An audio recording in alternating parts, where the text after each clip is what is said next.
Cervical cancer ಬಹುತೇಕ ಕ್ಯಾನ್ಸರ್ಗಳಿರೋದು ನಮ್ಮ ದೇಶದಲ್ಲಿ.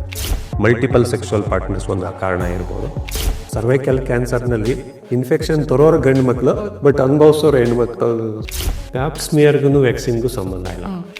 ಭಾಳ ಕಡಿಮೆ ಕ್ಯಾನ್ಸರ್ಗಳನ್ನ ನೀವು ತಡೆಗಟ್ಟಬಹುದು, ಅದರಲ್ಲಿ ಸರ್ವೈಕಲ್ ಕ್ಯಾನ್ಸರ್ ಒಂದು. ನೀವು ನೋಡ್ತಾ ಇದ್ದೀರಾ M2 Health, ನಾನು ರಕ್ಷಾ. ಇವತ್ತಿನ ಕಾರ್ಯಕ್ರಮದಲ್ಲಿ ಸರ್ವೈಕಲ್ ಕ್ಯಾನ್ಸರ್ ಈ ಒಂದು ಪದನ ನೀವು ಕೇಳ್ತಾ ಇರಬಹುದು. ಯಾಕಂದ್ರೆ ಇತ್ತೀಚಿನ ದಿನಗಳಲ್ಲಿ ಸಾಕಷ್ಟು ಪ್ರಮಾಣದಲ್ಲಿ ಈ ಒಂದು ಪದನ ನಾವು ಕೇಳ್ತಾ ಇದ್ದೀವಿ. ಯಾಕಂದ್ರೆ ಸರ್ವೈಕಲ್ ಕ್ಯಾನ್ಸರ್ ಕೂಡ ಹೆಚ್ಚಾಗ್ತಾ ಇದೆ ನಮ್ಮ ಮಹಿಳೆಯರಲ್ಲಿ, ನಮ್ಮ ದೇಶದಲ್ಲಿ. ಈ ಸರ್ವೈಕಲ್ ಕ್ಯಾನ್ಸರ್ ಬಗ್ಗೆ ಸಾಕಷ್ಟು ನೀವು ತಿಳ್ಕೊಂಡಿರ್ತೀರಾ, ಆರ್ಟಿಕಲ್ಗಳು ಓದಿರ್ತೀರಾ ಅಥವಾ ಮಾಧ್ಯಮದಲ್ಲಿ ನೋಡಿರ್ತೀರಾ. ಈ ಸರ್ವೈಕಲ್ ಕ್ಯಾನ್ಸರ್ ಅಂದ್ರೆ ಏನು, ಯಾಕೆ ಸರ್ವೈಕಲ್ ಕ್ಯಾನ್ಸರ್ ಹೆಚ್ಚಾಗ್ತಾ ಇದೆ, ಸರ್ವೈಕಲ್ ಕ್ಯಾನ್ಸರ್ಗೆ ಕಾರಣ ಏನು ಅನ್ನೋದ್ರ ಬಗ್ಗೆ ನಮಗೆ ಸಾಕಷ್ಟು ಇನ್ಫಾರ್ಮೇಶನ್ ಅನ್ನ ತಿಳಿಸ್ಕೊಡೋದಕ್ಕೆ ಇವತ್ತು ನಮ್ಮ ಜೊತೆ ಕಿದ್ವಾಯಿ ಆಸ್ಪತ್ರೆಯ ಮೆಡಿಕಲ್ ಆನ್ಕಾಲಜಿ ಡಿಪಾರ್ಟ್ಮೆಂಟ್ ನ HOD doctor Suresh Babu sir ಇದ್ದಾರೆ. ಅವರನ್ನ ಕಾರ್ಯಕ್ರಮಕ್ಕೆ ಸ್ವಾಗತಿಸೋಣ. ಸರ್ವೈಕಲ್ ಕ್ಯಾನ್ಸರ್ ಬಗ್ಗೆ ತಿಳ್ಕೊಳ್ಳೋಣ. ಸರ್ ನಮಸ್ತೆ, ವೆಲ್ಕಮ್ ಟು ಸೆಷನ್. ಸರ್, ನಾನು ಹೇಳ್ತಿದ್ದೆ ಈಗ ಸರ್ವೈಕಲ್ ಕ್ಯಾನ್ಸರ್ ತುಂಬಾ ಕಡೆ ಕೇಳ್ತಿದ್ದೀವಿ ಇದನ್ನ ಕಳೆದ ಕೆಲ ವರ್ಷಗಳಿಂದ. ಬಟ್ ವಾಟ್ ಎಕ್ಸಾಕ್ಟ್ಲಿ ಈ cervical cancer? Because cervical cancer ಬಗ್ಗೆ ಸ್ವಲ್ಪ ಕನ್ಫ್ಯೂಷನ್ಸ್ ಇದೆ. ವಾಟ್ ಎಕ್ಸಾಕ್ಟ್ಲಿ ಈ ಸರ್ವೈಕಲ್ ಕ್ಯಾನ್ಸರ್, ಹೇಗೆ ಬರುತ್ತೆ, ಯಾವ ಭಾಗದಲ್ಲಿ ಸರ್ವೈಕಲ್ ಕ್ಯಾನ್ಸರ್ ಕಾಣಿಸ್ಕೊಳ್ಳುತ್ತೆ ಅನ್ನೋದು. ಸರ್ವೈಕಲ್ ಕ್ಯಾನ್ಸರ್ ಅನ್ನೋದು ಗರ್ಭಕೋಶ, ನಾವು ಯುಟ್ರಸ್ ಅಂತ ಏನು ಕೇಳ್ತೀವಿ, ಅದ್ರ ಕೆಳಗಡೆ ಇರ್ತಕ್ಕಂಥ ಭಾಗದಲ್ಲಿ ಬರ್ತಕ್ಕಂಥದ್ದು ಸರ್ವೈಕಲ್ ಕ್ಯಾನ್ಸರ್. ಅದರಲ್ಲಿ ಒಂದು ಜಂಕ್ಷನ್ ಇರುತ್ತೆ, ಸ್ಕ್ವಾಮಸ್ ಎಪಿಥೀಲಿಯಮ್ ಅಂಡ್ ಅಡಿನೋ ಅಂತ ಹೇಳ್ತೀವಿ.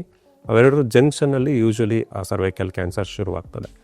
ಸರ್ವೈಕಲ್ ಕ್ಯಾನ್ಸರ್ ಬೇಸಿಕಲಿ ಬರ್ತಕ್ಕಂಥ ಈ ಪೋಸ್ಟ್ ಸೆಕ್ಸುವಲ್ ಎಕ್ಸ್ಪೋಜರ್. ಯೂಶಲಿ ಏನಾಗುತ್ತೆ, ಅದೊಂದು HPV ಅನ್ನೋ ಒಂದು ಆರ್ಗ್ಯಾನಿಸಮ್ ಇನ್ಫೆಕ್ಷನಿಂದ ಅದು ಶುರುವಾಗ್ತದೆ. ಬಹುತೇಕ ಏನಾಗುತ್ತೆ, ಲೇಡೀಸಲ್ಲಿ ಆ ಆರ್ಗ್ಯಾನಿಸಮ್ ಇರೋದು ಸಾಧ್ಯತೆ ಕಡಿಮೆ. ಯೂಶಲಿ ಮೇಲ್ಸಿಂದ ಅದು ಟ್ರಾನ್ಸ್ಮಿಟ್ ಆಗಿ ಅದರಿಂದ ಸರ್ವೈಕಲ್ ಕ್ಯಾನ್ಸರ್ ಬರ್ತದೆ. ಸೊ ಅದು ಚಿಕ್ಕದಾಗಿ ಶುರುವಾಗಿ ಆಮೇಲೆ ಬೆಳೆದು ನೀವು ನೆಗ್ಲೆಕ್ಟ್ ಮಾಡಿದ್ರಿ ಅಂದರೆ ಅದು ಸರ್ವೈಕಲ್ ಕ್ಯಾನ್ಸರ್ ಇದಾಗಿ ಬೇರೆ ಭಾಗಗಳಿಗೆ ಸ್ಪ್ರೆಡ್ ಆಗೋ ಸಾಧ್ಯತೆ ಇರ್ತದೆ. ಸೊ ಸರ್ವೈಕಲ್ ಕ್ಯಾನ್ಸರ್ ನೀವಾಗ ಹಾಗೆ ಹೋಲಿಸಿದ್ರೆ ಪ್ರಪಂಚದಲ್ಲಿ ಇಂಡಿಯಾದಲ್ಲಿ ಭಾಳಷ್ಟು ಈ ಕ್ಯಾನ್ಸರ್ ಇರೋದು, ಬೇರೆ ದೇಶಗಳಲ್ಲಿಲ್ಲ. ಅದಕ್ಕೆ ಹಲವಾರು ಕಾರಣಗಳಿದೆ. ಸೊ ಸರ್ವೈಕಲ್ ಕ್ಯಾನ್ಸರ್ ಬಹುತೇಕ ಕ್ಯಾನ್ಸರ್ಗಳಿರೋದು ನಮ್ಮ ದೇಶದಲ್ಲಿ. ಯಾಕೆ ಸರ್, ಅದಕ್ಕೆ ಕಾರಣ ಏನು? ಒಂದು ಏನಂದರೆ, ನಮ್ಮಲ್ಲಿ ಏನಾಗಿದೆ, ಇದು ಸೆಕ್ಷುವಲ್ ಪ್ರಾಕ್ಟೀಸಸ್, ನಮ್ಮಲ್ಲಿ ಹೈಜಿನಿಕ್ ಸೆಕ್ಷುವಲ್ ಪ್ರಾಕ್ಟೀಸಸ್ ಇಲ್ಲ ಒಂದು. ಎರಡನೇದೇನೆಂದರೆ, ಇವಾಗ ಮಲ್ಟಿಪಲ್ ಸೆಕ್ಷುವಲ್ ಪಾರ್ಟ್ನರ್ಸ್ ಒಂದು ಕಾರಣ ಇರ್ಬೋದು. ಸೊ ಹೈಜಿನಿಕ್ ಸೆಕ್ಷುವಲ್ ಪ್ರಾಕ್ಟೀಸಸ್ ಅಂದರೆ ಲೈಕ್ ವಿತೌಟ್ ಪ್ರೊಟೆಕ್ಷನ್ ಮಾಡೋದ್ರಿಂದ ಎಲ್ಲ ಅನ್ಪ್ರೊಟೆಕ್ಟೆಡ್ ಸೆಕ್ಸಿಂದ ಏನಾಗುತ್ತೆ, ಆ ಆರ್ಗಾನಿಸಮ್ ಒಂದ್ಸತಿ ಸೇರಿದ್ರೆ ಅದರಿಂದ ಅದು ಶುರುವಾಗುತ್ತೆ. ಇದು ಕಾರಣಗಳಿರ್ಬೋದು ಸರ್ವೈಕಲ್ ಕ್ಯಾನ್ಸರ್ ಇದರಿಂದ.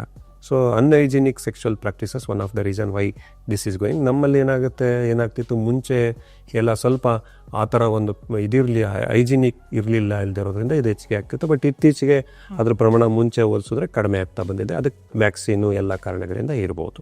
ಓಕೆ ಸರ್, ನೀವು HPV ವೈರಸ್ ಬಗ್ಗೆ ಹೇಳಿದ್ರೆ, ಇನ್ನು HPV ವ್ಯಾಕ್ಸಿನ್ ಕೊಡಿಸ್ಬೇಕು, 9 ವರ್ಷದಿಂದ 40 ವರ್ಷದೊಳಗಡೆ ಇರೋ ಮಹಿಳೆಯರು ಅದನ್ನು ತಗೋಬೇಕು ಅಂತ ನಾನು ಕೂಡ ಕೇಳಿದ್ದೀನಿ. ಇದು ನಿಜವಾಗ್ಲೂ 30ರ ನಂತರ ಕೆಲಸ ಮಾಡುತ್ತಾ ಈ ವ್ಯಾಕ್ಸಿನು? ಅಥವಾ 40ರ ಮಹಿಳೆ ತಗೊಂಡ್ರೆ ಅಥವಾ 30 ದಾಟಿರೋರು ತಗೊಂಡ್ರೆ ಎಷ್ಟು ಎಫೆಕ್ಟಿವ್ ಆಗಿ ಕೆಲಸ ಮಾಡುತ್ತೆ? ಸರ್ವೈಕಲ್ ಕ್ಯಾನ್ಸರ್ ವ್ಯಾಕ್ಸಿನ್ ನೀವು ಯಾವುದೇ ಏಜಲ್ಲಿ ತಗೋಬೋದು. ಈಗ 9 ವರ್ಷದಿಂದ ಅಥವಾ 10 ವರ್ಷದಿಂದ ಯಾಕೆ ಕೊಡಿಸ್ತಾರೆ ಅಂದರೆ, ನೀವು cervical cancer vaccine will be maximum effective ನೀವು ಸೆಕ್ಸುವಲ್ ಎಕ್ಸ್ಪೋಜರ್ ಆಗೋಕ್ಕಿಂತ ಮುಂಚೆ ತಗೊಂಡ್ರೆ. ಯಾಕಂದ್ರೆ ನಾನು ನಿಮ್ಗೆ ಆಗಲೇ ಹೇಳಿದೆ, ಅದು ವೈರಸ್ ಟ್ರಾನ್ಸ್ಮಿಷನ್ ಆಗೋದೇ ಸೆಕ್ಸುವಲ್ ಇದರಿಂದ. ಸೆಕ್ಸುವಲ್ ಎಕ್ಸ್ಪೋಜರ್ಗಿಂತ ಮುಂಚೆ ತಗೊಂಡ್ರೆ ನಿಮಗೆ ಪ್ರೊಟೆಕ್ಷನ್ ಕೊಡುತ್ತೆ. ಸೆಕ್ಸುವಲ್ ಎಕ್ಸ್ಪೋಜರ್ ಆದಮೇಲೆ ಕೊಡಲ್ಲ ಅಂತ ಅಲ್ಲ, ಕೊಡುತ್ತೆ, ಬಟ್ ಅದ್ರ ಪ್ರಮಾಣ ಕಡಿಮೆ ಇರ್ಬೋದು. ಅಂದರೆ ಅದು ಡಿಪೆಂಡ್ ಆಗುತ್ತೆ. ಈಗ ಅದಕ್ಕೆ ಮುಂಚೆ ವೈರಸ್ ಬಾಡಿನಲ್ಲಿ ಟ್ರಾನ್ಸ್ಮಿಟ್ ಆಲ್ರೆಡಿ ಇದೆಯಾ, ಅದರ ಪ್ರೊಸೆಸ್ ಶುರು ಮಾಡಿದೆಯಾ ಇಲ್ವಾ ಅನ್ನೋದ್ರ ಮೇಲೆ ನಿರ್ಧಾರ ಆಗ್ತದೆ. ಸೊ ಸೆಕ್ಸುವಲ್ ಎಕ್ಸ್ಪೋಜರ್ ಮುಂಚೆ ಹಾಕ್ಸ್ಕೊಳ್ಳೋದ್ರಿಂದ ಅದಾದಮೇಲೆ ವೈರಸ್ ಸೆಕ್ಸುವಲ್ ಎಕ್ಸ್ಪೋಜರ್ ಆದರೂ ಅದನ್ನು ಪ್ರಿವೆನ್ಷನ್ ಮಾಡುತ್ತೆ. ಈಗ ಒಬ್ಬ ವ್ಯಕ್ತಿಗೆ ಆಲ್ರೆಡಿ ಸೆಕ್ಸುವಲ್ ಎಕ್ಸ್ಪೋಜರ್ ಆಗಿ ವೈರಸ್ ಬಾಡಿನಲ್ಲಿದೆ ಅಂದಾಗ ನೀವು ಅದು ವ್ಯಾಕ್ಸಿನ್ ಆದಾಗ ಅದು ಪ್ರೊಸೆಸ್ ಶುರು ಮಾಡಿಲ್ಲ ಅಂದರೆ ಪ್ರೊಟೆಕ್ಷನ್ ಕೊಡುತ್ತೆ. ಬಟ್ ಆಲ್ರೆಡಿ ಶುರು ಆಗಿರೋದಕ್ಕೆ ವ್ಯಾಕ್ಸಿನ್ ಇನ್ಎಫೆಕ್ಟಿವ್ ಆಗಿರುತ್ತೆ. ಸೊ ಅದರಿಂದ ಮದುವೆ ಆದವ್ರಿಗೂ ಕೂಡ ನೀವು ವ್ಯಾಕ್ಸಿನ್ ಹಾಕ್ಸ್ಕೊಳ್ಳಿ ಅಂತಾರೆ. ಬಟ್ ಸಿಗ್ತಕ್ಕಂಥ ಪ್ರೊಟೆಕ್ಷನ್ ಪ್ರಮಾಣ ಮದುವೆ ಆಗೋದಕ್ಕಿಂತ ಮುಂಚೆ ಸಿಗುವಷ್ಟು ಇರಲ್ಲ. ಸರ್, ಈಗ ಪ್ಯಾಪ್ ಸ್ಮಿಯರ್ ಟೆಸ್ಟ್ ಅಂತ ಬಂದಿದೆ, ಅದು ಕೂಡ ಎಫೆಕ್ಟಿವ್ ಆಗಿ ಕಂಡುಹಿಡಿಬಹುದು ನಿಮಗೆ ಸರ್ವೈಕಲ್ ಕ್ಯಾನ್ಸರ್ ಸಾಧ್ಯತೆ ಇದೆಯಾ ಇಲ್ವಾ ಅಂತ ಹೇಳ್ತಾರೆ. ಸೊ ಏನಿದು ಪ್ಯಾಪ್ smear test? So ಪ್ಯಾಪ್ smear test ಅನ್ನೋದು ಅದು ಯೂಶಲಿ ಗೈನಕಾಲಜಿಸ್ಟ್ಗಳು ಮಾಡ್ತಾರೆ. ಅದು ಸರ್ವೈಕಲ್ ನಾನು ಹೇಳಿದಾಗ ಅಲ್ಲಿಂದ ಒಂದು ಸ್ಮಿಯರ್ ತಗೊಂಡು ಅದು ಮೈಕ್ರೋಸ್ಕೋಪಲ್ಲಿ ಎಕ್ಸಾಮಿನ್ ಮಾಡ್ತಕ್ಕಂಥದ್ದು. ಯೂಶಲಿ 21 ವರ್ಷ ಮೇಲ್ಪಟ್ಟವ್ರಿಗೆ ಸರ್ವೈಕಲ್ ಸ್ಮಿಯರ್ ಮಾಡ್ತಾರೆ. 3 ವರ್ಷಕ್ಕೊಮ್ಮೆ ಮಾಡಿಸ್ತಾ ಹೋಗ್ತಾರೆ. ಸೊ ಅಪ್ ಟು 60 years ಮಾಡ್ತಾರೆ, ಆಮೇಲೆ ಮಾಡಿಸ್ಲಿಕ್ಕೆ ಹೋಗಲ್ಲ. ಸರ್ವೈಕಲ್ ಪ್ಯಾಪ್ ಸ್ಮಿಯರ್ ಮಾಡೋದೇನಂದರೆ, ಆ ಸೆಲ್ಸಲ್ಲಿ ಏನಾದ್ರು ಬದಲಾವಣೆ ಇದ್ದರೆ ನಾರ್ಮಲ್ ಸೆಲ್ಸಿಂದ ಅದು ಸರ್ವೈಕಲ್ ಕ್ಯಾನ್ಸರ್ಗೆ ಡೆವಲಪ್ ಆಗೋಕ್ಕಿಂತ ಪ್ರೀ ಕ್ಯಾನ್ಸರ್ ಸ್ಟೇಜ್ ಇರ್ಬೋದು. ಸೊ ಅವಾಗ ನ್ಯಾಚುರಲ್ ಆಗಿ ಪ್ರಿಕಾಷನ್ ತಗೊಂಡು ಎಲ್ಲ ಮಾಡ್ತಾರೆ. ಇದರಲ್ಲಿ ನಾನು ಒಂದು ವಿಷಯ ಹೇಳಲಿಕ್ಕೆ ಬಯಸ್ತೀನಿ, ನೀವು ವ್ಯಾಕ್ಸಿನ್ ತೊಗೊಂಡ್ರೂ ಕೂಡ ನೀವು ಪ್ಯಾಪ್ ಸ್ಮಿಯರ್ ಮಾಡಿಸ್ಲೇಬೇಕಾಗ್ತದೆ. ಸೊ ನೀವು ವ್ಯಾಕ್ಸಿನ್ ತೊಗೊಂಡಿದ್ದೀರಿ ಅಂದ ತಕ್ಷಣ ಪ್ಯಾಪ್ಸ್ಮಿಯರ್ ಮಾಡಿಸ್ಬೇಕು ಅಂತ ಇಲ್ಲ. ಪ್ಯಾಪ್ಸ್ಮಿಯರ್ ನೀವು ರೆಗ್ಯುಲರಾಗಿ ಮಾಡಿಸ್ಬೇಕಾಗ್ತದೆ. ವ್ಯಾಕ್ಸಿನ್ ತೊಗೊಂಡ್ರೂ ಕೂಡ ನೀವು ಪ್ಯಾಪ್ಸ್ಮಿಯರ್ ಮಾಡಬೇಕಾಗ್ತದೆ. So Pap smear is A screening method. ಅದು ನಿಮಗೆ ಕ್ಯಾನ್ಸರ್ಗೆ ಪ್ರೊಟೆಕ್ಷನ್ ಕೊಡಲ್ಲ. ಕ್ಯಾನ್ಸರ್ ಇದ್ದರೆ ಅರ್ಲಿ ಡಿಟೆಕ್ಟ್ ಮಾಡಲಿಕ್ಕೆ ಸಹಾಯ ಮಾಡ್ತದೆ. ಸೊ ಒನ್ಸ್ ಇನ್ 3 ಇಯರ್ಸ್ ಅದನ್ನು ಪ್ಯಾಪ್ಸ್ಮಿಯರ್ ಮಾಡಬೇಕಾಗ್ತದೆ. ಭಾರತ ಸರ್ಕಾರ ಇದರ ಬಗ್ಗೆ ಭಾಳಷ್ಟು ಕಾಳಜಿ ವಹಿಸಿದೆ. ಹೇಗೆ ಮಾಡಬೇಕು, ಎಲ್ಲಿ ಮಾಡಬೇಕು, ಇದ್ರ ಬಗ್ಗೆ ಎಲ್ಲ ತುಂಬ ಗೈಡ್ಲೈನ್ಸ್ ಇದೆ. ಈಗ ಏನಾಗುತ್ತೆ, ನಮ್ಮ ದೇಶದಲ್ಲಿರ್ತಕ್ಕಂಥ ರೂರಲ್ ಅಂದರೆ ಗ್ರಾಮೀಣ ಪ್ರದೇಶದ ಮಹಿಳೆಯರಿಗೆ ಇದು ಮಾಹಿತಿ ಇರಲ್ಲ. ಆಮೇಲೆ ಅಲ್ಲಿ ಗ್ರಾಮೀಣ ಪ್ರದೇಶದಲ್ಲಿ ಇರ್ತಕ್ಕಂಥ ಹೆಲ್ತ್ ಫೆಸಿಲಿಟೀಸ್ ಅವ್ರಿಗೆ ಬಂದು ಈ ಪ್ಯಾಪ್ಸ್ಮಿಯರ್ ನೋಡಲಿಕ್ಕೆ ಅಷ್ಟೊಂದು ಎಕ್ಸ್ಪರ್ಟೀಸ್ ಇರಲ್ಲ. ಸೊ ಇನ್ಕ್ಲೂಡಿಂಗ್ ಈಗ ಏನಾಗಿದೆ, ನಾವು ಹೆಲ್ತ್ ಕೇರ್ ವರ್ಕರ್ಸ್ನೂ ಟ್ರೈನ್ ಮಾಡಿ ಪ್ಯಾಪ್ಸ್ಮಿಯರ್ ಮಾಡಿ ಅದನ್ನು ಫೆಸಿಲಿಟಿ ಇರ್ತಕ್ಕಂಥ ಸೆಂಟ್ರಿಗೆ ಕಳಿಸಿ ಅಲ್ಲಿ ಎಕ್ಸಾಮಿನ್ ಮಾಡಿ ಆ ಪೇಷಂಟ್ ಟ್ರೇಸ್ ಮಾಡೋವಂಥ ಭಾಳಷ್ಟು ಇದಾಗಿದೆ. ಸೊ ಇವೆಲ್ಲ ಮೆಥಡ್ಗಳಿಂದ ಸರ್ವೈಕಲ್ ಕ್ಯಾನ್ಸರ್ನ ಬಹುತೇಕ ನಮ್ಮ ದೇಶದಲ್ಲಿ ಡಿಟೆಕ್ಷನ್ ಮಾಡಿ ಪ್ರಿವೆನ್ಷನ್ ಮಾಡೋ ಪ್ರಯತ್ನ ಮಾಡಿದ್ದಾರೆ. ಓಕೆ ಸರ್, ಈ ವ್ಯಾಕ್ಸಿನೇಷನ್ ಗೌರ್ಮೆಂಟ್ ಮಟ್ಟದಲ್ಲಿ ಏನಾದರೂ ಅವೈಲಬಿಲಿಟಿ ಇದೆಯಾ? HPV ವ್ಯಾಕ್ಸಿನ್ ಪ್ರೈವೇಟಲ್ಲಿ ಮಾತ್ರ ತಗೋಬೇಕು? ಈಗ ಗೌರ್ಮೆಂಟಲ್ಲಿ ಅವೈಲೇಬಲ್ ಇದೆ, ಬಟ್ ಅದು ಫ್ರೀಯಾಗಿ ಅವೈಲೇಬಲ್ ಇಲ್ಲ. ಇದ್ರ ಬಗ್ಗೆ ಮೊನ್ನೆ ರಾಜ್ಯಸಭೆಯಲ್ಲೂ ಕೂಡ ಭಾಳಷ್ಟು ಡಿಸ್ಕಷನ್ ಆಯಿತು. ಬಟ್ ಗೌರ್ಮೆಂಟಲ್ಲಿ ತುಂಬ ಕನ್ಸೆಷನ್ ರೇಟಲ್ಲಿ ಅವೈಲೇಬಲ್ ಇದೆ. ಪ್ರೈವೇಟಲ್ಲೂ ತಗೋಬೋದು. ವ್ಯಾಕ್ಸಿನಲ್ಲಿ ಭಾಳ ವಿಧಾನಗಳಿದೆ, ಭಾಳಷ್ಟು ಕಂಪ್ನಿಗಳಿದೆ. ಈಗ ನಮ್ಮ ಇಂಡಿಯನ್ ಕಂಪ್ನಿ ಕೂಡ ಸರ್ವೈಕಲ್ ವ್ಯಾಕ್ಸಿನ್ಗೆ ಬಂದಿದ್ದಾರೆ. ಕೆಲವೊಂದು 2 ಡೋಸ್ ತಗೋಬೇಕಾಗುತ್ತೆ, ಅವ್ರ ಏಜು ಇದ್ರ ಮೇಲೆ. ಕೆಲವೊಂದು 3 ಡೋಸ್ ತಗೋಬೇಕಾಗುತ್ತೆ. ನೀವು ಸರ್ವೈಕಲ್ ಕ್ಯಾನ್ಸರ್ ವ್ಯಾಕ್ಸಿನ್ ಹಾಕ್ಸ್ಕೊಳ್ಳೋದು ಒಳ್ಳೆಯದು. ಎಸ್ಪೆಷಲಿ ಹೆಣ್ಮಕ್ಳು 9 ವರ್ಷ ಮೇಲ್ಪಟ್ಟವ್ರಿಗೆ ನಿಮ್ಮ ಮಕ್ಕಳು ಅಥವಾ ನಿಮ್ಮ ತಂಗಿದೀರು ಯಾರಾದರೂ ಇದ್ದರೆ ಹಾಕ್ಸ್ಕೊಳ್ಳೋದು ಒಳ್ಳೆಯದು. ಯಾಕಂದರೆ ಇದು 90%ಕ್ಕಿಂತ ಹೆಚ್ಚು ಭಾಗ ಸರ್ವೈಕಲ್ ಕ್ಯಾನ್ಸರ್ ಡೆವಲಪ್ ಆಗೋದನ್ನ ಪ್ರೊಟೆಕ್ಷನ್ ಕೊಡ್ತದೆ. ಸೊ ಆಗಿರೋದ್ರಿಂದ ಸರ್ವೈಕಲ್ ಕ್ಯಾನ್ಸರ್ ವ್ಯಾಕ್ಸಿನ್ ನೀವು ತಗೋಬೇಕು ಅಂತ ನಾನು ಎಲ್ರಿಗೂ ಪ್ರಪೋಸ್ ಮಾಡ್ತೇನೆ. ಓಕೆ ಸರ್, ಈಗ ಗಂಡು ಮಕ್ಕಳಿಗೂ ಕೊಡಬೇಕು ಅನ್ನೋ ವಿಚಾರ ನಾನೆಲ್ಲೋ ಮೊನ್ನೆ ಓದಿದೆ. ಗಂಡು ಮಕ್ಕಳು ಕೂಡ HPV ತಗೋಬೇಕು, ಹೆಣ್ಮಕ್ಳಿಗೂ ಕೊಡಬೇಕು ಅಂತ. ನಿಜಕ್ಕೂ ಗಂಡು ಮಕ್ಕಳಿಗೂ ಕೊಡಬೇಕಾದ ಅವಶ್ಯಕತೆ ಇದೆಯಾ? ಗಂಡು ಮಕ್ಳಿಗೆ ಕೊಡಬೇಕು. ಅಂದರೆ ಅದು ಕ್ಯಾನ್ಸರಿಂದ ಪ್ರೊಟೆಕ್ಷನ್ ಅಲ್ಲ, ಅದರಲ್ಲಿ HPV ವ್ಯಾಕ್ಸಿನಿಂದ ಜೆನೈಟಲ್ ವಾರ್ಡ್ಸ್ ಬೇರೆ ಬೇರೆ ಇನ್ಫೆಕ್ಷನ್ ಬರುತ್ತೆ. ಅದ್ರ ಪ್ರೊಟೆಕ್ಷನ್ಗೆ ಅದು ತಗೋಬೋದು ಅಷ್ಟೇ. ಬಟ್ ಅದ್ರ ಬೆನಿಫಿಟ್ ಹೆಣ್ಣು ಮಕ್ಕಳಲ್ಲಿರೋವಷ್ಟು ಪ್ರಮಾಣ ಗಂಡು ಮಕ್ಕಳಲ್ಲಿಲ್ಲ. ಬಟ್ ಗಂಡು ಮಕ್ಕಳು ತಗೋಬಾರ್ದು ಅಂತ ಏನಿಲ್ಲ. ಬಟ್ ಅವ್ರಿಗೆ ಕ್ಯಾನ್ಸರ್ ಎಲ್ಲ ಬರೋಲ್ಲ, ಅವ್ರಿಗೆ ಜೆನೈಟಲ್ ಇನ್ಫೆಕ್ಷನ್ಸಿಂದ ಅದು ಪ್ರೊಟೆಕ್ಷನ್. ಇದರಲ್ಲೂ ಗಂಡು ಮಕ್ಕಳು ಸೇಫ್ ಆಗ್ಬಿಟ್ರೆ? ಹೌದು, ಅದೇ ನಾನು ಸರ್ವೈಕಲ್ ಕ್ಯಾನ್ಸರ್ನಲ್ಲಿ ಇನ್ಫೆಕ್ಷನ್ ತರೋರು ಗಂಡು ಮಕ್ಕಳು, ಬಟ್ ಅನುಭವಿಸೋರು ಹೆಣ್ಮಕ್ಳು. ಓಕೆ ಸರ್, ಈಗ ಯಾವ ವಯಸ್ಸವರೆಗೆ ಹೆಚ್ಚು ಕಾಣಿಸ್ಕೊಳ್ತಿದೆ ಸರ್ ಇದು ಸರ್ವೈಕಲ್ ಕ್ಯಾನ್ಸರ್? ಯೂಶಲಿ ಅದು ಸೆಕ್ಸುವಲಿ ಆಕ್ಟಿವ್ ಇರೋವಂಥವ್ರು 30-35 ವರ್ಷ ವಯಸ್ಸಾದಮೇಲೆ ಅದು ಹೆಚ್ಚಾಗಿ ಕಾಣುತ್ತೆ. 35ರಿಂದ 50 ವರ್ಷ ತನಕ ಬರ್ತದೆ. So end of the day ಏನಾಗುತ್ತೆ, ನೀವು ಸರ್ವೈಕಲ್ ಕ್ಯಾನ್ಸರ್ ಯಾವ ಹಂತದಲ್ಲಿದೆ ಅನ್ನೋದು ಮುಖ್ಯ ಆಗುತ್ತೆ. ಅರ್ಲಿ ಸ್ಟೇಜ್ 1 ಅಥವಾ ಸ್ಟೇಜ್ 2ನಲ್ಲಿ ಆಪ್ರೇಷನ್ ಮಾಡದೆ ಗುಣ ಮಾಡ್ಬೋದಾಗ್ತದೆ. ಸ್ಟೇಜ್ 3 ಮೇಲೆ ಹೋದಾಗ ಅವಾಗ ರೇಡಿಯೇಷನ್ನು, ಕಿಮೊಥೆರಪಿಯ ಹೆಲ್ಪ್ ತಗೋಬೇಕಾಗ್ತದೆ. ಸರ್ವೈಕಲ್ ಕ್ಯಾನ್ಸರ್ನ ಗುಣ ಮಾಡ್ಬೋದು. ಬಟ್ ಒಂದು positive thing about cervical cancer ಅಂದರೆ ಅದು ತಡೆಗಟ್ಟಬಹುದಾದ ಕ್ಯಾನ್ಸರ್. ಸೊ ನೀವು ವ್ಯಾಕ್ಸಿನ್ನು, ಗುಡ್ ಹೆಲ್ತ್ ಪ್ರಾಕ್ಟೀಸಸ್ಸಿಂದ ನೀವು ಭಾಳಷ್ಟು ಸರ್ವೈಕಲ್ ಕ್ಯಾನ್ಸರ್ನ ತಡೆಗಟ್ಟಬೋದು. ಭಾಳ ಕಡಿಮೆ ಕ್ಯಾನ್ಸರ್ಗಳನ್ನ ನೀವು ತಡೆಗಟ್ಟಬೋದು, ಅದರಲ್ಲಿ ಸರ್ವೈಕಲ್ ಕ್ಯಾನ್ಸರ್ ಒಂದು. ಸೊ ಇವೆಲ್ಲ ಮೆಥಡಿನಿಂದ ನೀವು ಸರ್ವೈಕಲ್ ಕ್ಯಾನ್ಸರ್ನ ಖಂಡಿತ ತಡೆಗಟ್ಟಬೋದು. ಸೊ ಅದರಿಂದ ವ್ಯಾಕ್ಸಿನ್ ತಗೊಳ್ಳಿ, ಗುಡ್ ಹೆಲ್ತ್ ಪ್ರಾಕ್ಟೀಸಸ್ಸಿಂದ ಇದನ್ನು ಡೆಫಿನೆಟಾಗಿ ನಾವು ತಡೆಗಟ್ಟಬಹುದಾಗಿದೆ. ಓಕೆ ಸರ್, ಈಗ ಕಿದ್ವಾಯಿ ಆಸ್ಪತ್ರೆಯಲ್ಲಿ ಸರ್ವೈಕಲ್ ಕ್ಯಾನ್ಸರ್ ಸಂಬಂಧಪಟ್ಟಂತ ಪೇಷಂಟ್ಗಳ ಬಗ್ಗೆ ಹೇಳೋದಾದ್ರೆ, ಗ್ರಾಮೀಣ ಭಾಗದ ಹೆಣ್ಮಕ್ಳು ಹೆಚ್ಚಿದ್ರೆ ಅಥವಾ ನಗರ ಪ್ರದೇಶದ ಹೆಣ್ಮಕ್ಳು ಹೆಚ್ಚು? ಸರ್ವೈಕಲ್ ಕ್ಯಾನ್ಸರ್ ಬಹುತೇಕ ಗ್ರಾಮೀಣ ಭಾಗದಲ್ಲೇ ಕಂಡು ಬರ್ತದೆ. ಸೊ ಈಗ ನಾವು ಹೇಳ್ದಂಗೆ ಇದು ನಗರ ಪ್ರದೇಶಗಳಲ್ಲಿ ಹೆಚ್ಚಿಗೆ ಬ್ರೆಸ್ಟ್ ಕ್ಯಾನ್ಸರ್ ಇದೆ. ಸರ್ವೈಕಲ್ ಕ್ಯಾನ್ಸರ್ ಬಹುತೇಕ ಗ್ರಾಮೀಣ ಪ್ರದೇಶದಲ್ಲೇ ಕಂಡು ಬರ್ತದೆ. ಸೊ ಅದಕ್ಕೆ ಹೆಲ್ತ್ ಇದು ಸೀಕಿಂಗ್ ಡಿಫ್ರೆನ್ಸಸ್ಸು ಎಲ್ಲ ಇರ್ಬೋದು. ಸೊ ಬರೀ ಕಿದ್ವಾಯಿನಲ್ಲೇ ಅಲ್ಲ, ಭಾರತದಲ್ಲೇ ಸರ್ವೈಕಲ್ ಕ್ಯಾನ್ಸರು ಬಹುತೇಕ ಕಂಡುಬರೋದು ಗ್ರಾಮೀಣ ಭಾಗಗಳಲ್ಲಿ, ಬ್ರೆಸ್ಟ್ ಕ್ಯಾನ್ಸರ್ ಕಂಡುಬರೋದು ನಗರ ಭಾಗಗಳಲ್ಲಿ. ಇದು ಎಪಿಡೆಮಾಲಜಿಕಲ್ ಪ್ಯಾಟ್ರನ್ ಖಂಡಿತವಾಗಿ ಇದೆ. ಓಕೆ ಸರ್, ಈಗ ಅವೇರ್ನೆಸ್ ಎಲ್ಲೋ ಒಂದು ಕಡೆ ಕಡಿಮೆ ಆಯ್ತಾ ಅಂತಂದ್ರೆ, ಜಾಗೃತಿ ಮೂಡಿಸೋ ಕಾರ್ಯಕ್ರಮಗಳು ಗ್ರಾಮೀಣ ಪ್ರದೇಶದಲ್ಲಿ ನಡೆದ್ರೆ ನಾವು ಇದನ್ನ ಸ್ವಲ್ಪ ಮಟ್ಟಿಗೆ ತಡೆಗಟ್ಟಬಹುದು. ಸೊ ಅಲ್ಲಿ ಏನಾದರೂ ಬದಲಾವಣೆ ಆಗಬೇಕು? ಅವೇರ್ನೆಸ್ ಮೂಡ್ತಕ್ಕಂಥ ಪ್ರಯತ್ನಗಳು ಸರ್ಕಾರ ಎಲ್ಲರ ಕಡೆಯಿಂದ ಆಗಿದೆ. ಒಂದೇನಂದರೆ ಹೆಣ್ಣು ಮಕ್ಕಳಿಗೆ ಅದು ಒಂದು ಸೋಷಿಯಲ್ ಸ್ಟಿಗ್ಮಾ ಥರ ಅವರು ಓಪನ್ ಆಗಿ ಬಂದು ತೋರಿಸ್ಕೊಳ್ಳಲ್ಲ. ಈಗ ಅದನ್ನು ಮೀರಿ ಆಮೇಲೆ ಇನ್ನೊಂದೇನಾಗುತ್ತೆ, ಗ್ರಾಮೀಣ ಪ್ರದೇಶದಲ್ಲಿ ಹೆಣ್ಣು ಮಕ್ಕಳಿಗೆ ಹೆಲ್ತ್ ಸಿಸ್ಟಮ್ ಅಲ್ಲದೆ ಅವರು ಭಾಳಷ್ಟು ಸಿಸ್ಟಮಲ್ಲಿ ಇರ್ತಾರೆ. ಫ್ಯಾಮಿಲಿ ಸಪೋರ್ಟ್ ಭಾಳ ಮುಖ್ಯ ಆಗ್ತದೆ. ಹೆಲ್ತ್ ಸಮಸ್ಯೆ ಇದೆ ಅಂತ ಹೇಳಿದಾಗ ಫ್ಯಾಮಿಲಿಯವರು ಹೌದು ಬನ್ನಿ ಡಾಕ್ಟರ್ ಹತ್ರ ತೋರಿಸೋಣ ಅಂತ ಕರ್ಕೊಂಬಂದು ತೋರಿಸ್ಬೇಕಾಗ್ತದೆ. ಸೊ ಅವೇರ್ನೆಸ್ ಮೂಡಿಸುವಂಥ ಪ್ರಯತ್ನ ಖಂಡಿತ ಮಾಡಿದ್ದಾರೆ.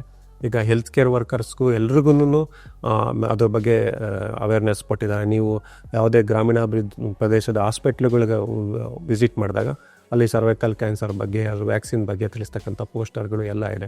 ಸೊ ಪ್ರಚಾರನೂ ಆಗಬೇಕು, ಆಮೇಲೆ ಕುಟುಂಬದ ಸಹಾಯನೂ ಬೇಕು, ಆಮೇಲೆ ಹೆಣ್ಮಕ್ಳಲ್ಲಿ ಅದನ್ನು ತೋರಿಸ್ತಕ್ಕಂಥ ಉತ್ಸಾಹ, ಸೆಲ್ಫ್ ಅವೇರ್ನೆಸ್ಸು ಬರಬೇಕು. ಇವೆಲ್ಲದರಿಂದ ಬಹುತೇಕ ನಾವು ಸರ್ವೈಕಲ್ ಕ್ಯಾನ್ಸರ್ನ ಇನ್ನು 5-10 ವರ್ಷಗಳಲ್ಲಿ ಗಣನೀಯ ಪ್ರಮಾಣದಲ್ಲಿ ತೆಗೆಸ್ಬೋದಾಗಿದೆ. ಸರ್, ನೀವು ಹೇಳಿದಾಗ ಈಗ ಮಲ್ಟಿಪಲ್ ಸೆಕ್ಷುವಲ್ ಪಾರ್ಟ್ನರ್ಸ್ ಇರುವಂತ ಹೆಣ್ಮಕ್ಳಿಗೆ ಇದ್ರದ್ದು ರಿಸ್ಕ್ ಜಾಸ್ತಿ ಇದೆ ಅನ್ನೋದೊಂದು, ಆಮೇಲೆ ಹೈಜೀನ್ ಇಲ್ಲದೆ ಇರೋದು ಕೂಡ ಇದಕ್ಕೆ ಕಾರಣ ಆಗುತ್ತೆ. ಹೌದು, ಹೈಜೀನ್ ಇರೋದೇ ಮೇನ್ ಕಾರಣ. ಈಗ ನೀವು ಗ್ರಾಮೀಣಾಭಿವೃದ್ಧಿ ಪ್ರದೇಶದಲ್ಲಿ ಮೇಜರ್ಲಿ ಬಿಕಾಸ್ ಆಫ್ ಹೈಜೀನ್. ಈಗ ಏನಾಗುತ್ತೆ, ಅವರು ಕ್ಲೀನಾಗಿ ಇಟ್ಕೊಳ್ಳೋವಂಥದ್ದು ಅವೆಲ್ಲ ಮಾಡಬೇಕಾದ್ರೆ ಹೈಜೀನ್. ಇನ್ಫೆಕ್ಷನ್ ನಾನು ಹೇಳಿದಾಗೆ any infection is related to hygiene. ನೀವು ಹೈಜೀನ್ ಕರೆಕ್ಟಾಗಿ ಮಾಡದೇ ಇದ್ದಾಗ ಇನ್ಫೆಕ್ಷನ್ ಸ್ವಾಭಾವಿಕವಾಗುತ್ತೆ. ಹೈಜೀನೇ ಮೇಯ್ನ್ ಕಾರಣ ಸರ್ವೈಕಲ್ ಕ್ಯಾನ್ಸರ್ ಬರಬೇಕು. ಅದರಿಂದ ನೀವು ಹೈಜೀನಿಕ್ ಪಾರ್ಟ್ನೂ ಕನ್ಸಿಡರ್ ಮಾಡ್ಕೋಬೇಕಾಗ್ತದೆ. ಇದು ಸರ್ವೈಕಲ್ ಕ್ಯಾನ್ಸರ್ ಬರೋದು majorly it is because of hygiene. Okay sir, HPV ವ್ಯಾಕ್ಸಿನ್ಗೆ ಸಂಬಂಧಪಟ್ಟಾಗೂ ಕೂಡ ತುಂಬಾನೇ ಕನ್ಫ್ಯೂಷನ್ಸ್, ಡೌಟ್ಸ್ ಹೆಣ್ಮಕ್ಳಲ್ಲಿದೆ. ಈಗ 40 ವರ್ಷ ಮೇಲ್ಪಟ್ಟಿರೋರು ಸಾಕಷ್ಟು ಜನ ಪಾಪ ಕಮೆಂಟ್ಗಳು ಹಾಕ್ತಿರ್ತಾರೆ. ಈಗ ಸೋಷಿಯಲ್ ಮೀಡಿಯಾದಲ್ಲಿ ಯಾವುದಾದ್ರೂ ಒಂದು ವೈದ್ಯರ ಇಂಟರ್ವ್ಯೂ ನೋಡಿದಾಗ ನಾವು 40 ವರ್ಷ ದಾಟಿದೆ, ನಾವು ತಗೋಬಹುದು, ಅಥವಾ 50 ವರ್ಷ ಕಾಲಿಟ್ಟಿದ್ದೀವಿ, ನಮಗೆ HPV ಯಾವ ಥರ ಕೆಲಸ ಮಾಡುತ್ತೆ, ನಾವು ತಗೊಳ್ಬೇಕಾ ಅನ್ನೋ ಪ್ರಶ್ನೆಗಳನ್ನ ಕೇಳ್ತಿರ್ತಾರೆ. ಇಲ್ಲ, 40-50 ವರ್ಷ ಮೇಲ್ಪಟ್ಟವರು ಕೂಡ ತಗೋಬಹುದು. ಬಟ್ ನಾನು ಆಗಲೇ ಹೇಳ್ದಂಗೆ ಅದರಲ್ಲಿ ಸಿಗ್ತಕ್ಕಂಥ ಪ್ರೊಟೆಕ್ಷನ್ 20 ಅಥವಾ 15 ವರ್ಷದಲ್ಲಿ ಸಿಕ್ತಷ್ಟು ಮಟ್ಟಕ್ಕೆ ಸಿಗದೆ ಇರ್ಬೋದು. ಇವಾಗ ಏನಾಗುತ್ತೆ, ಯಾವುದೋ ಒಂದು ವೈರಸ್ ಇನ್ಫೆಕ್ಷನ್ ಆಗಿದೆ, ಅದು ನಿಮಗೆ 40-45 ವರ್ಷದಲ್ಲಿ ಪರಿಣಾಮ ಬೀರುತ್ತೆ ಅನ್ನಂಗಿದ್ರೆ ನೀವು 40 ವರ್ಷದಲ್ಲಿ ವ್ಯಾಕ್ಸಿನ್ ಹಾಕಿದ್ರೆ ನೀವು 45 ವರ್ಷದಲ್ಲಿ ಕ್ಯಾನ್ಸರ್ ಡೆವಲಪ್ ಅಂತ ಇದೆ ವಿಚಾರನ ತೆಗಿಸ್ದಂಗೆ ಆಗುತ್ತೆ. ಸೊ ಅದರಲ್ಲಿ ನೀವು 40 ವರ್ಷದವ್ರು ಹಾಕ್ಸ್ಕೋಬಾರ್ದು ಅಂತ ಇಲ್ಲ, ಅವರು ಹಾಕ್ಸ್ಕೋಬೋದು. ಬಟ್ ಅವರಿಗೆ ಸಿಗ್ತಕ್ಕಂಥ ಪ್ರೊಟೆಕ್ಷನ್ ಪ್ರಮಾಣ ಸೆಕ್ಸುವಲ್ ಎಕ್ಸ್ಪೋಜರ್ ಆಗೋಕ್ಕೆ ಮುಂಚೆ ಹಾಕ್ಸ್ಕೊಂಡ್ರೂ ಅಷ್ಟಿರಲ್ಲ. ಸೊ ನೀವು ಹಾಕ್ಸ್ಕೋಬೋದು, ಅದರಲ್ಲಿ ತಪ್ಪಿಲ್ಲ. ಇನ್ನೊಂದೇನೆಂದರೆ ಸರ್ವೈಕಲ್ ವ್ಯಾಕ್ಸಿನ್ ಬರೀ ಕ್ಯಾನ್ಸರ್ ಬಗ್ಗೆನೇ ಅಲ್ಲ, ಜೆನೆಟಲ್ HPV ಇನ್ಫೆಕ್ಷನ್ಸಿಂದನೂ ತುಂಬ ಇನ್ಫೆಕ್ಷನ್ಸ್ ಆಗ್ಬೋದು, ಅದರಿಂದನೂ ಪ್ರೊಟೆಕ್ಷನ್ ಕೊಡುತ್ತೆ. ಸೊ ಆಗಿರೋದ್ರಿಂದ ನೀವು ಸರ್ವೈಕಲ್ ಕ್ಯಾನ್ಸರ್ ಹಾಕ್ಸ್ಕೊಳ್ಳೋದು ಒಳ್ಳೆಯದು irrespective of the age. Okay, ಈಗ ಪ್ಯಾಪ್ಸ್ಮಿಯರ್ ಮಾಡಿಸಿ ವ್ಯಾಕ್ಸಿನೇಷನ್ ಹಾಕ್ಸ್ಕೊಳ್ಳೋದು ಬೆಟರಾ? ನೀವು ಹೇಳಿದ್ರಿ ಸರ್ ಪ್ಯಾಪ್ಸ್ಮಿಯರ್ ಮಾಡಿಸಲೇಬೇಕು ವ್ಯಾಕ್ಸಿನೇಷನ್ ಹಾಕ್ಸ್ಕೊಂಡ್ರು ಕೂಡ ಅಂತ. ಪ್ಯಾಪ್ಸ್ಮಿಯರ್ಗೂ ವ್ಯಾಕ್ಸಿನ್ಗೂ ಸಂಬಂಧ ಇಲ್ಲ. ಇವಾಗ ನೀವು ವ್ಯಾಕ್ಸಿನ್ ಹಾಕ್ಸ್ಕೊಂಡಿದ್ದೀರಾ ಅಂತ ಪ್ಯಾಪ್ಸ್ಮಿಯರ್ ಮಾಡಿಸಂಗಿಲ್ಲ, ಪ್ಯಾಪ್ಸ್ಮಿಯರ್ ಮಾಡಿಸ್ಕೊತಿದ್ದೀನಿ ಅಂತ ನಾವು ವ್ಯಾಕ್ಸಿನ್ ಅದಕ್ಕಿಲ್ಲ. ವ್ಯಾಕ್ಸಿನ್ ಪ್ಯಾಡಿಗೆ ವ್ಯಾಕ್ಸಿನ್ನು, ಪ್ಯಾಪ್ಸ್ಮಿಯರ್ ಮಾಡಿಸಿ ಪ್ಯಾಪ್ಸಿನ್. ನಾನು ಏನಕ್ಕಿದೆ ಹೇಳಿದೆ ಅಂದರೆ, ಈಗ ನೀವು ವ್ಯಾಕ್ಸಿನ್ ಹಾಕ್ಸ್ಕೊಂಡಿದ್ರೆ ನಾನು ಹೇಳಿದೆ 90%ಕ್ಕೂ ಹೆಚ್ಚು ಭಾಗ ನಿಮಗೆ ಕ್ಯಾನ್ಸರಿಂದ ಪ್ರೊಟೆಕ್ಷನ್ ಸಿಗುತ್ತೆ. ನಾನು 100% ಅಂತ ಹೇಳಿಲ್ಲ. ಸೊ ವ್ಯಾಕ್ಸಿನ್ ಹಾಕ್ಸ್ಕೊಂಡ್ರೂ ಪ್ರಮಾಣ ನೀವು ತಗ್ಗಿಸ್ಬೋದೇ ವಿನಃ ಅದನ್ನು ಝೀರೋ ಮಾಡೋಕ್ಕಾಗಲ್ಲ. ಸೊ ನೀವು ವ್ಯಾಕ್ಸಿನ್ ಹಾಕ್ಸ್ಕೊಂಡ ತಕ್ಷಣ ನೀವು ಕಂಪ್ಲೀಟ್ಲಿ ಕ್ಯಾನ್ಸರಿಂದ ಕ್ಯೂರ್ ಆಗಿದ್ದೀರಿ ಅನ್ನೋದಲ್ಲ, ನೀವು ಅದು ಪ್ರಮಾಣ ತಗ್ಸಿದ್ದೀರಿ ಅಂತ. ಸೊ ಆಗಿರೋದ್ರಿಂದ ನೀವು pap smear you have to continue to do that. ಯಾಕಂದರೆ ಇನ್ನೂ ಒಂದು 5% ಜನಕ್ಕೆ ಮತ್ತೆ ಕ್ಯಾನ್ಸರ್ ಬರಬಹುದು. ಸೊ ಅದು 5% ಜನನ ನಾವು ವ್ಯಾಕ್ಸಿನ್ ತೊಗೊಂಡಿದ್ದೀವಿ ಅಂತ ನೆಗ್ಲಿಜ್ ಮಾಡೋಕ್ಕೆ ಬರೋಲ್ಲ. ಸೊ ಅದರಿಂದ ನೀವು ಪ್ಯಾಪ್ಸ್ಮಿಯರ್ ಮಾಡೋದನ್ನ ನೀವು ಕ್ಯಾನ್ಸರಿಗೆ ಸ್ಕ್ರೀನ್ ಮಾಡ್ತಾ ಇದ್ದೀರಾ, ವ್ಯಾಕ್ಸಿನ್ ಹಾಕ್ಸ್ಕೊಳ್ಳೋದ್ರಿಂದ ಕ್ಯಾನ್ಸರ್ಗೆ ಪ್ರಿವೆಂಟ್ ಮಾಡ್ತಿದ್ರೆ ತಗ್ಗಿಸ್ತಾ ಇದೆ ಆಗಲ್ಲ ನೀವಾಗಿ. ಸೊ ಹಂಗಾಗಿ ವ್ಯಾಕ್ಸಿನ್ಗೂ ಪ್ಯಾಪ್ಸ್ಮಿಯರ್ಗೂ ಸಂಬಂಧ ಇಲ್ಲ. ಪ್ಯಾಪ್ಸ್ಮಿಯರ್ ಏನು ಗೈಡ್ಲೈನ್ಸ್ ಇದೆ ಅದು ಫಾಲೋ ಮಾಡಲೇಬೇಕಾಗತ್ತೆ, ವ್ಯಾಕ್ಸಿನು ತಗೋಬೇಕು. ಓಕೆ ಸರ್, ಕೊನೆಯದಾಗಿ ಸರ್ವೈಕಲ್ ಕ್ಯಾನ್ಸರ್ಗೆ ಸಂಬಂಧಪಟ್ಟ ಹಾಗೆ ನಮ್ಮ ವ್ಯೂವರ್ಸ್ಗೆ ಏನು ಹೇಳ್ತೀರಾ? ಹೆಣ್ಮಕ್ಳಿಗೆ ಎಸ್ಪೆಷಲಿ ಸೆಕ್ಷುವಲ್ ಹೈಜೀನ್ ಎಷ್ಟು ಮುಖ್ಯ, ಹಾಗೇನೇ ಈಗ 9 ವರ್ಷದ ಮೇಲ್ಪಟ್ಟ ಹೆಣ್ಮಕ್ಳಿಗೆ ಈ ವ್ಯಾಕ್ಸಿನೇಷನ್ ಹಾಕ್ಸೋದು ಎಷ್ಟು ಇಂಪಾರ್ಟೆಂಟ್ ಆಗುತ್ತೆ, ಇದ್ರ ಬಗ್ಗೆ ಏನು ಹೇಳ್ತೀರಿ? ಸೊ ನಾನು ಪ್ರೇಕ್ಷಕರಲ್ಲಿ ಹೇಳೋದೇನೆಂದರೆ, ನೀವು ವ್ಯಾಕ್ಸಿನ್ ಹಾಕ್ಸ್ಕೋಬೇಕು. ಎಸ್ಪೆಷಲಿ ಯಂಗ್ ಲೇಡೀಸ್ ಇದೆ, ಯಾಕಂದರೆ 90ಕ್ಕೆ ಹೆಚ್ಚು ಭಾಗ ವ್ಯಾಕ್ಸಿನ್ ನಿಮಗೆ ಪ್ರೊಟೆಕ್ಷನ್ ಕೊಡುತ್ತೆ. ವ್ಯಾಕ್ಸಿನ್ ಹಾಕ್ಸ್ಕೊಂಡ್ರು ನೀವು ಪ್ಯಾಪ್ಸ್ಮಿಯರ್ ಮಾಡಬೇಕಾಗ್ತದೆ. ಮೂರನೇದು ಹೈಜೀನ್ ಭಾಳ ಮುಖ್ಯ ಆಗುತ್ತೆ. ಹೈಜೀನಿಂದ it will lead to infections. ನೀವು ಹೈಜೀನಿಕ್ ಆಗಿದ್ದರೆ ಇನ್ಫೆಕ್ಷನ್ ಕಡಿಮೆ ಆಗ್ತದೆ. ಸೆಕ್ಷುವಲ್ ಎಕ್ಸ್ಪೋಜರ್ ಪ್ರಾಕ್ಟೀಸಸ್ಸಲ್ಲಿ ನೀವು ಪ್ರೊಟೆಕ್ಷನ್ ಯೂಸ್ ಮಾಡಬೇಕಾಗ್ತದೆ. ಸೊ ನೀವು ಮಲ್ಟಿಪಲ್ ಎಕ್ಸ್ಪೋಜರ್ ಯೂಸ್ ಮಾಡಿದಾಗ ಇನ್ಫೆಕ್ಷನ್ ಆಗೋ ಪ್ರಮಾಣ ಜಾಸ್ತಿ ಇರ್ತೈತೆ. ಸೊ ನೀವು ಇದ್ರ ಬಗ್ಗೆ ಅವೇರ್ನೆಸ್ ಇಟ್ಕೊಂಡಷ್ಟು ಇವಾಗ ಪ್ರಮಾಣನ ಗಣನೀಯವಾಗಿ ತಗ್ಗಿಸ್ಬೋದಾಗಿದೆ. ನಾನು ಆಗಲೇ ಹೇಳಿದಾಗೆ cervical cancer one of the preventable cancer. So ಇದನ್ನು ನೀವು ಖಂಡಿತ ತಡೆಗಟ್ಟಬಹುದು. 90ಕ್ಕೂ ಎಷ್ಟು ಭಾಗ ನೀವು ವ್ಯಾಕ್ಸಿನ್ ತೊಗೊಂಡು ಪ್ಯಾಪ್ಸ್ಮಿಯರ್ ರೆಗ್ಯುಲರ್ ಆಗಿ ಫಾಲೋ ಮಾಡಿಕೊಂಡು ಹೈಜಿನಿಕ್ ಪ್ರಾಕ್ಟೀಸಸ್ ಮಾಡಿದ್ರೆ 90-95% ಭಾಗ ಕ್ಯಾನ್ಸರ್ ಬರ್ತಕ್ಕಂಥ ಸರ್ವೈಕಲ್ ಕ್ಯಾನ್ಸರ್ ಪ್ರಮಾಣವನ್ನು ತಗ್ಗಿಸ್ಬೋದಾಗಿದೆ. ಇದು ಪ್ರಾಕ್ಟೀಸ್ ಮಾಡಿದ್ರೆ ಖಂಡಿತ ಒಳ್ಳೆಯದಾಗುತ್ತೆ ಅಂತ ನಾನು ಹೇಳಿ. Okay sir, thank you so much. Cervical cancer ಬಗ್ಗೆ ನಮಗೆ ಗೊತ್ತಿಲ್ಲದ ಸಾಕಷ್ಟು ಮಾಹಿತಿನ ತುಂಬ ಸರಳ ಭಾಷೆಯಲ್ಲಿ ನೀವು ಅರ್ಥ ಆಗೋ ಥರ ಹೇಳಿದ್ದೀರಾ. ಥ್ಯಾಂಕ್ಸ್ ಅಲ್ಲ. ನಮಸ್ತೆ, ಥ್ಯಾಂಕ್ ಯು. ನೋಡಿದ್ರಲ್ಲ, ಮುಂದಿನ ಸಂಚಿಕೆಯಲ್ಲಿ ಮತ್ತೊಬ್ಬರು ವಿಶೇಷ ವೈದ್ಯರು ನಮ್ಮ ಜೊತೆ ಇರ್ತಾರೆ. ಅಲ್ಲಿವರೆಗೂ ನಮಸ್ಕಾರ.